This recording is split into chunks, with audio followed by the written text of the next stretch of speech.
Hey guys, what's up? This is Zibit. I was playing a tournament myself today. I had 4 rapid games, and a 5-hour drive. But during the drive, I got to witness this game. This was played in the 8th round between Anish, Giri and Magnus Carlsen. Now, before going on to the game, it's important to mention that Giri and Carlsen have a bit of a beef, in a way. It's not a real beef. It's like a playful beef. They go back and forth on Twitter, and it's a bit playful. But at times people aren't sure.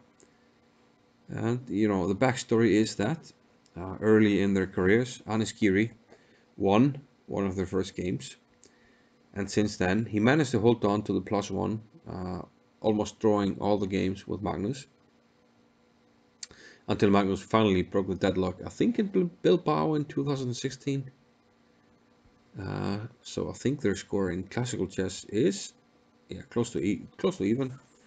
But yeah, this year in Tata Steel, Carlsen won in the tiebreak. So a bit of a grudge match.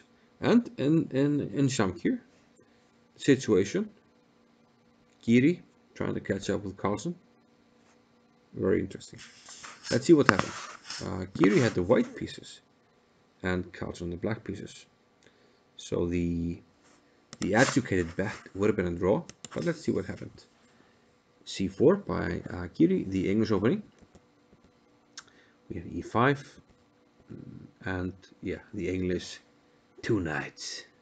No 4 knights, no 2, no 4. So yeah, what's going on? I'm coming at you from my hotel room in Húsavík in the north of Iceland, known for its whale watching. But I'm not watching whales, I'm playing chess. So here we see G3, which is by far the most popular move. And as a D5, we basically have a dragon variation with colors reversed. Let's see what happened. Bishop to D2, knight to B6. Black doesn't want to, give white a better pawn center, so knight B6 is the normal move here. Castles, bishop to E7, A3, A5, preventing any expansion with B4, and D3. Carlsen castled, and bishop to E3. An interesting move. I like to play like this sometimes, and I play knight A4, and rook C1 is coming, and bishop to C5. Solid position for white, but there are ideas for black as well. And Carlsen just plays solidly. Bishop E6. Very picturesque in a way development for black, and no weaknesses really at the moment. Rook to C1. The only thing we can speak about is the B5 square, which can sometimes be captured. The C file is somewhat useful for white, and sometimes these two pieces, the bishop and the knight can combine here. But now A4 by Carlsen, and this is in a sense a pawn sacrifice because white can't take on B6, followed up by taking on A4. In the current position, however, it is not very advisable. If bishop takes B6, we can actually, I think we can flick in bishop B3, can we? The queen has to move, but we also have bishop takes C7, so maybe not so clear. So probably c takes B6 is the best move, but in some cases we can flick in bishop to B3.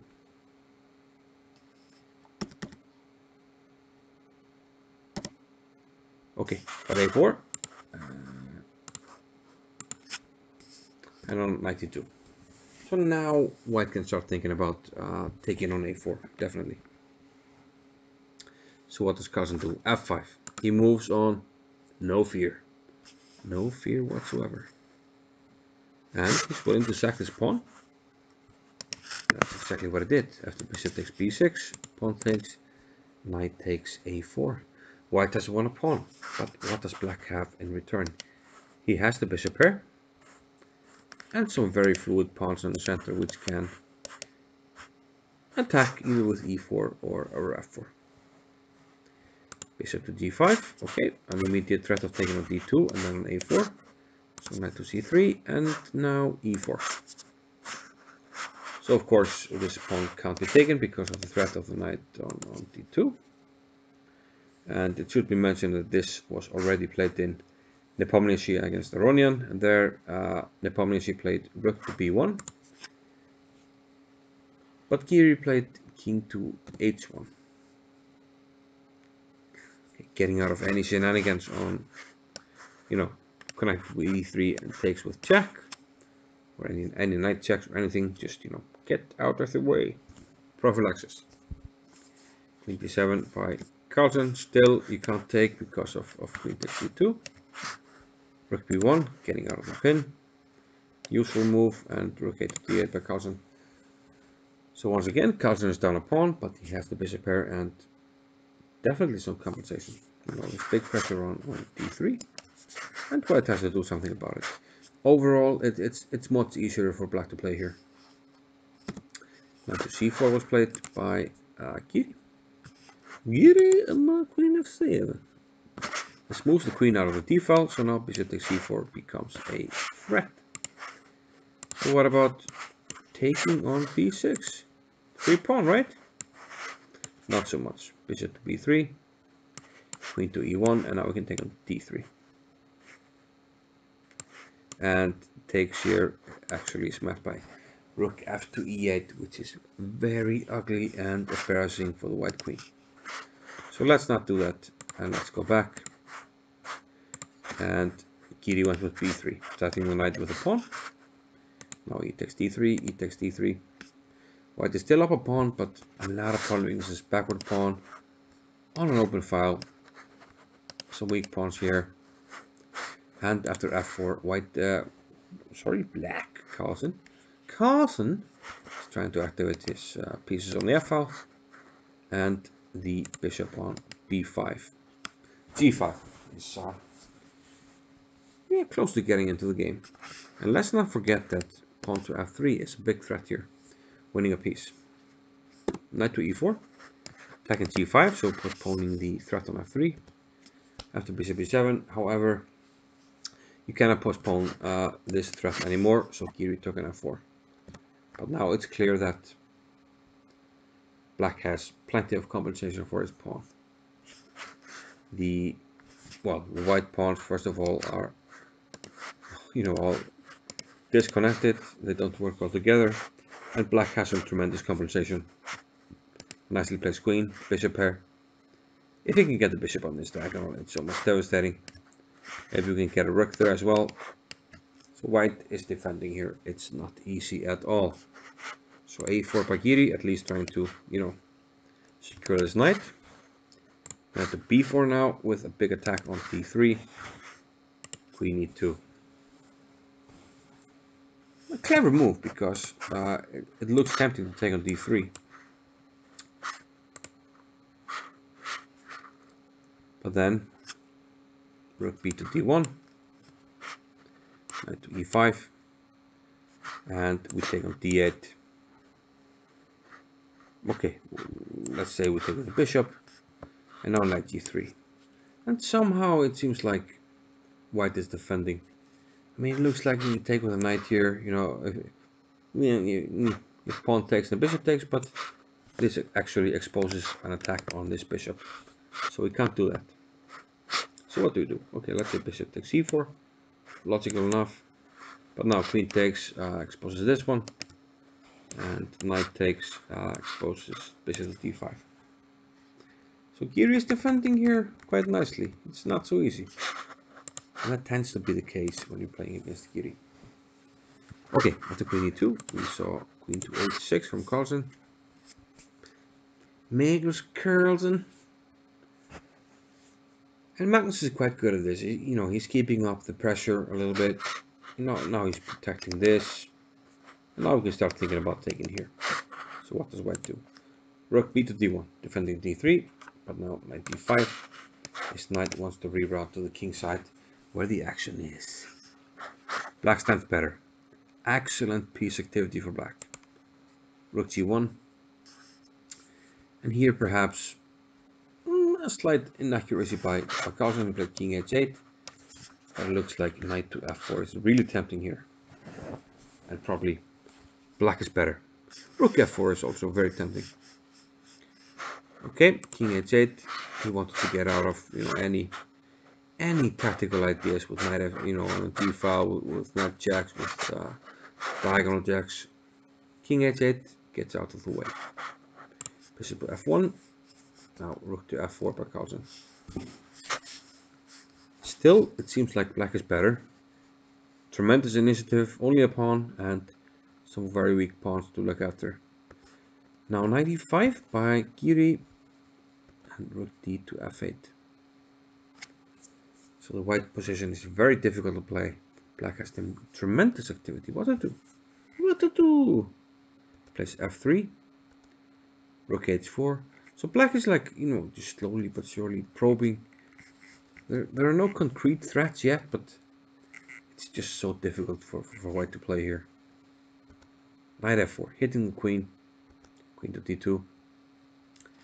Okay, he could have protected the pawns on the queen side, but the position is so difficult that Giri just reckons, okay, I'll give up the pawns. Queen to 2. After takes, rook b1. At least I can trade off light squared bishop, and then maybe my knights are better. Well, better than before at least. So okay, this happened, and queen to e6. So now all of a sudden Carlsen is a pawn up, but these pawns are double pawns. But he's keeping some activity, definitely, for sure. Nicely posted knight, active rook, and the white has no threats. Queen b2, okay, at least finally we have a threat. Taking b6, but bishop d8, simply defense. Knight d5, queen e8, rook b3, Carlsen took on g5, and now knight e6. So still, Giri is doing a good job. He's been under pressure for a long time. And, okay, still, this is probably okay after f takes e4, queen d8. But now finally, after, such a long time defending, and this is what happens against Magnus Carlsen. He just, he keeps coming at you. You defend, but you have to keep on going. And here, rook f3 was best, with still an advantage for black. But rook h3 is just immediately losing. So a losing blunder by Giri, but who can blame him? He's been defending, tremendously for almost 20 moves. But now Carlsen doesn't fail. Queen to d5. Not like queen g2 is met with mate in 1. So there's no way to interpose really. And anything interposed here, we just take. And there's no back rank for the queen. I can't reach the back rank. So the king has to move, but there are no good squares for the king. King g1 and queen to e4 again. A nice centralization move by Magnus. Queen to e4. Threatening queen to e1. In some cases queen to b1. And the threats are just too massive here. Giri tried queen to b4. But after rook to f6. Getting the rook out of the line of fire. Now we have knight takes d4 as an extra threat.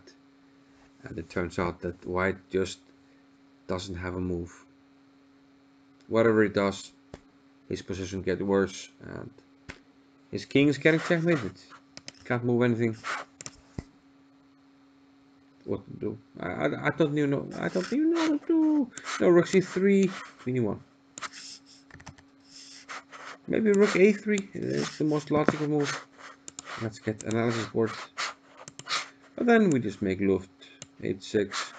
Okay, let's give it jack. King h7. Everything is coming in. Let's move back. Let's say try to defend something like rook a2. But then just queen e3. The knight comes in. And it's game over. It's actually mate in 4. So yeah, nothing for Giri to be done. So he just eventually cracked under the pressure of the world champion. So they keep lining them up against Carlsen. Topola was leading. Carlsen knocked him out. Carlsen led. Giri won a game. He trailed Carlsen. He played Carlsen. Carlsen knocked him out. So what's going to happen? In the last round, Carlsen will play against Ding Liren. Now Ding Liren, I'm going to say, he has been top 5 impressive in the last few months. Candidates didn't lose a game. +1, had chances to win more games. This tournament, no losses. Probably had chances to win more games. So yeah, like round 1 against Wojciech. So I don't know. I mean, I like Carlsen, but maybe it's interesting if we get an upset from Ding. But it turns out in the 9th round we will get a decisive game. If Ding wins, he's the winner. If Magnus holds on, he's going to win. Simple as that. And okay, I'm playing 2 classical games tomorrow, so I'll try to get a video in, but it's really difficult. But I love you guys, and that's why I'm, in my hotel room, basically my pajamas, my Western shirt, and making this video. And hopefully I'll see you tomorrow. Thank you. Goodbye.